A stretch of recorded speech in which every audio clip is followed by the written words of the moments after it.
Hello everyone, welcome back to the channel. Hope you are doing well and fine, and in today's video I'll be showing you DHgate how to customize jersey. So without wasting any time, let's just jump right on the video and make sure to watch this video till the end and follow the steps as well.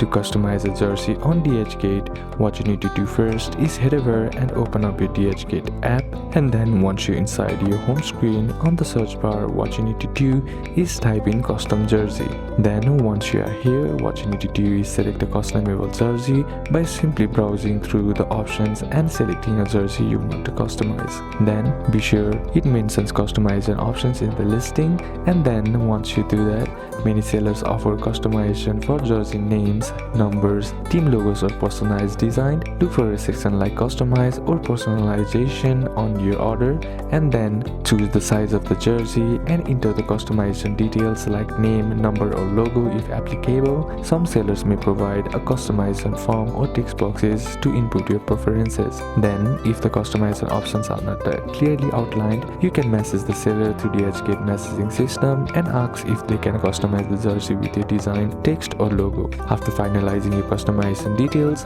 place your order, then review the order carefully to ensure that all the customization details are correct before completing the purchase. So these are a couple of steps that you can apply, and that's it for today's video guys. Hope this video was useful to you. Leave a like if it did, comment down any questions that you have, and see you soon on the next one.